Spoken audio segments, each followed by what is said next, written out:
নতুন সিলেবাস অনুযায়ী ক্লাস 11-এর প্রথম সেমিস্টার শিক্ষাবিজ্ঞানের গ্রুপ এ থেকে ইউনিট 2 বা দ্বিতীয় অধ্যায় থেকে খুব গুরুত্বপূর্ণ 30টি এমসিকিউ প্রশ্নের উত্তর সহ সমাধান তোমরা এই ভিডিওটি থেকে পেয়ে যাবে।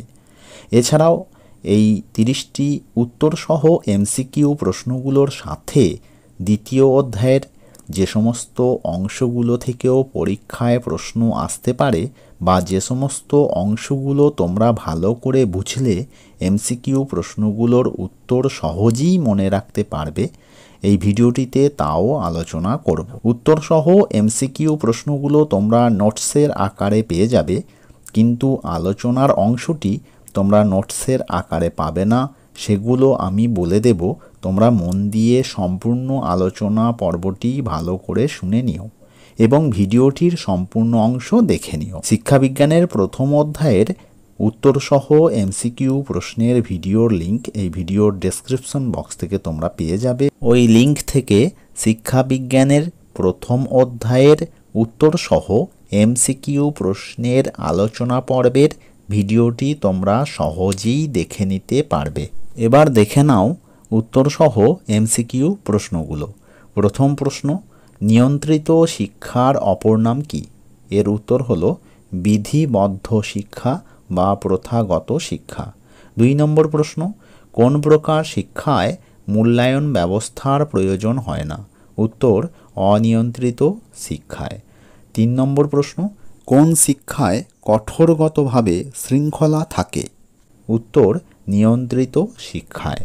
4 নম্বর প্রশ্ন, বিদ্যালয়ের শিক্ষা ব্যবস্থা হলো ড্যাশ। উত্তর হলো নিয়ন্ত্রিত শিক্ষা বা প্রথাগত শিক্ষা।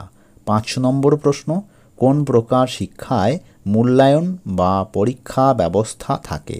উত্তর নিয়ন্ত্রিত বা প্রথাগত শিক্ষায়।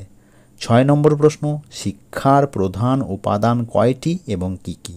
উত্তর হলো শিক্ষার প্রধান উপাদান 4টি, যথা শিক্ষক, শিক্ষার্থী, পাঠ্যক্রম এবং শিক্ষালয় বা নির্দিষ্ট স্থান। এবার শিক্ষাবিজ্ঞানের বিভিন্ন রূপের একটি ছক তোমাদের সামনে নিয়ে আসছি। এই ছকটি থেকে তোমাদের নতুন সিলেবাস অনুযায়ী শিক্ষাবিজ্ঞানের দ্বিতীয় অধ্যায়ের গুরুত্বপূর্ণ অংশগুলো বুঝতে পারবে এবং এটি থেকে বিভিন্ন এমসিকিউ প্রশ্নের উত্তর তোমরা সহজেই করতে পারবে। দেখো, শিক্ষার বিভিন্ন রূপের 3টি প্রধান অংশ তোমাদের সিলেবাস অনুসারে আছে।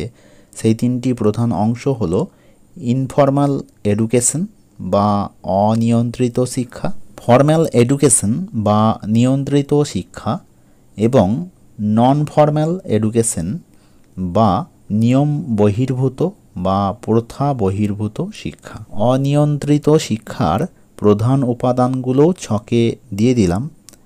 এই অনিয়ন্ত্রিত শিক্ষার প্রধান উপাদানের মধ্যে প্রথমত হচ্ছে গৃহ পরিবেশ বা পরিবার, দ্বিতীয়ত সামাজিক প্রতিষ্ঠান, তৃতীয়ত গণমাধ্যম, চতুর্থত অর্থনৈতিক ও উৎপাদন কেন্দ্র।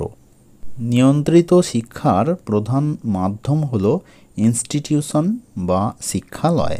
নিয়ম বহির্ভূত বা প্রথা বহির্ভূত শিক্ষার প্রধান মাধ্যমগুলি হলো মুক্ত বিদ্যালয় ও বিশ্ববিদ্যালয়, দূরাগত শিক্ষা এবং প্রথা বহির্ভূত বিভিন্ন শিক্ষালয়, যেমন বয়স্ক শিক্ষা, নৈশ বিদ্যালয়, সর্বশিক্ষা সাক্ষরতা কেন্দ্র। 7 নম্বর প্রশ্নটি হলো সমাজ গঠনের প্রাথমিক উপাদান বা এককটি কি? উত্তর হলো পরিবার।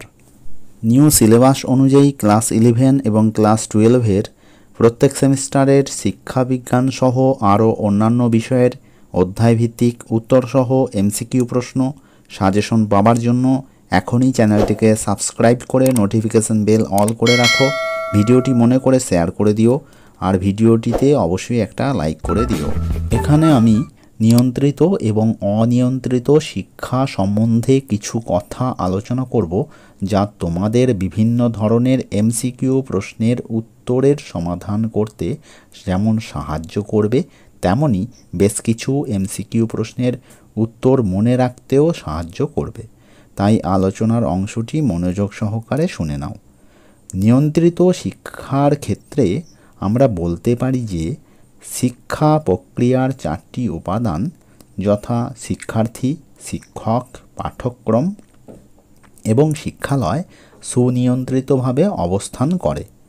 কাজেই নিয়ন্ত্রিত শিক্ষার সংজ্ঞা হিসাবে আমরা বলতে পারি যে শিক্ষা ব্যবস্থায় শিক্ষা প্রক্রিয়ার 4টি উপাদান, যথা শিক্ষার্থী, শিক্ষক, পাঠ্যক্রম ও শিক্ষালয় সুনিয়ন্ত্রিত থাকে তাকে নিয়ন্ত্রিত শিক্ষা বলে। যেহেতু এই শিক্ষা পদ্ধতি কিছু নিয়মের বন্ধনে বাঁধা, সেহেতু একে বিধিবদ্ধ শিক্ষা বলা হয়। আবার এই শিক্ষা পদ্ধতি সমাজের বিভিন্ন প্রথাকেও অনুসরণ করে, তাই একে প্রথাগত শিক্ষাও বলা হয়। নিয়ন্ত্রিত শিক্ষা হল গতানুগতিক এমন এক শিক্ষা ব্যবস্থা যাতে পূর্ব নির্ধারিত নির্দিষ্ট পাঠ্যক্রম অনুসরণ করে শ্রেণীকক্ষে নিয়মিতভাবে বা ধারাবাহিকভাবে শিক্ষক এবং শিক্ষার্থী পরস্পরের মুখোমুখি হয়। পূর্বোক্ত শ্রেণীতে কৃতকার্যের পর বা পাশ করার পর শিক্ষার্থী পরবর্তী শ্রেণীতে উত্তীর্ণ হয়। অবশেষে শিক্ষার্থী সরকার নিয়ন্ত্রিত পরীক্ষায় বসে এবং পরীক্ষা অনুযায়ী সার্টিফিকেট, ডিপ্লোমা বা ডিগ্রি পায়। এবার অনিয়ন্ত্রিত শিক্ষা সম্বন্ধে কিছু গুরুত্বপূর্ণ কথা বলে রাখি। অনিয়ন্ত্রিত শিক্ষার পরিসর ব্যাপক। অনিয়ন্ত্রিত শিক্ষা সম্বন্ধে শিক্ষাবিদ জে.পি. নায়েক বলেছেন, সমাজের মাঝে বিকাশের অঙ্গ হিসাবে যে কেউ যা কিছু শেখে তাই অনিয়ন্ত্রিত শিক্ষা। অনিয়ন্ত্রিত শিক্ষার মাধ্যমগুলো আগেই বলেছি, ছকের মাধ্যমে আমি বলেছিলাম, তবুও তোমাদের সুবিধার্থে আর একবার বলে দিচ্ছি।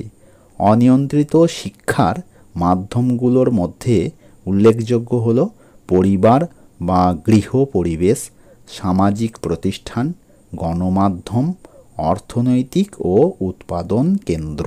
পরবর্তী উত্তর সহ এমসিকিউ প্রশ্নগুলো দেখে নাও। তোমরা কমেন্ট করে শিক্ষাবিজ্ঞানের 2য় অধ্যায়ের আলোচনার জন্য বলেছিলে, তাই এই ভিডিওটি তোমাদের জন্য তৈরি করলাম। কাজেই আবারও কমেন্ট করে জানাও পরবর্তী ভিডিওতে তোমাদের কোন বিষয়ের কোন অধ্যায়ের উত্তরসহ এমসিকিউ প্রশ্ন এবং আলোচনা পর্বের ভিডিওর প্রয়োজন। এছাড়াও যে কোনো প্রশ্ন থাকলে তোমরা এই ভিডিওর কমেন্ট বক্সে লিখে জানাও। ইউজিসি সংক্রান্ত প্রধান 3টি প্রশ্ন তোমরা পরপর দেখতে পাচ্ছ। এবার ইউজিসির প্রধান কাজগুলো আমি একটু বলে দিচ্ছি, কারণ এখান থেকেও এমসিকিউ প্রশ্ন হতে পারে। প্রধান কাজের মধ্যে প্রথমেই বলবো, মহাবিদ্যালয় এবং বিশ্ববিদ্যালয়গুলিকে অনুদান প্রদান করা ইউজিসির প্রধান কাজের মধ্যে পড়ে। দ্বিতীয়ত বলতে পারি, শিক্ষামূলক কাঠামো বা নীতি গঠন করা এবং পর্যবেক্ষণ করা ইউজিসি কাজের মধ্যে পড়ে। ইউনেস্কো সংক্রান্ত 2টি প্রধান প্রশ্ন তোমরা দেখে নাও। এছাড়াও এর পাশাপাশি আরও কিছু প্রশ্ন হতে পারে, সেই সংক্রান্ত কিছু কথা বলে দিচ্ছি। ইউনেস্কোর স্বীকৃতি হয় 1946 সালে। ইউনেস্কোর প্রধান কাজগুলো হলো বিশ্বের বিজ্ঞান ও সংস্কৃতি, শিক্ষার প্রসার এবং মানব জীবনের উন্নতি সাধন করা। এবার এনসিইআরটির সম্পূর্ণ নামটা তোমরা দেখে নাও। এর পাশাপাশি এনসিইআরটি প্রতিষ্ঠা সম্বন্ধে বলছি। এনসিইআরটি প্রতিষ্ঠিত হয় 1961 সালে ভারত সরকার কর্তৃক। এর সদর দপ্তর নিউ দিল্লিতে অবস্থিত। এটি ভারতীয় শিক্ষা মন্ত্রণালয় কর্তৃক পরিচালিত। এর প্রধান কাজগুলো বলে দিচ্ছি, কারণ এটিও গুরুত্বপূর্ণ। দেশের বিদ্যালয় স্তরের শিক্ষার মান উন্নত করা, পাঠ্যক্রম গঠন করা, পাঠ্যপুস্তক রচনা করা, শিক্ষক শিক্ষিকাদের প্রশিক্ষণ প্রদান করা, নতুন শিক্ষানীতি এবং প্রযুক্তির উন্নয়ন করা। বাকি উত্তরসহ এমসিকিউ প্রশ্নগুলো তোমরা দেখে নাও। যারা এখনও চ্যানেলটিকে সাবস্ক্রাইব করনি তারা এখনই চ্যানেলটিকে সাবস্ক্রাইব করে রাখো। ভিডিওটি ভালো লাগলে অবশ্যই ভিডিওটিতে একটা লাইক করে দিও এবং পরবর্তী সময়ে ক্লাস 11-এর নতুন সিলেবাস অনুযায়ী বিভিন্ন আপডেট পাওয়ার জন্য, সিলেবাসের পিডিএফ এবং নোটসের পিডিএফ পাওয়ার জন্য আমার টেলিগ্রাম চ্যানেলে তোমরা সকলেই জয়েন হয়ে যেও। টেলিগ্রাম চ্যানেলটির লিংক এই ভিডিওর ডেসক্রিপশন বক্স থেকে তোমরা পেয়ে যাবে।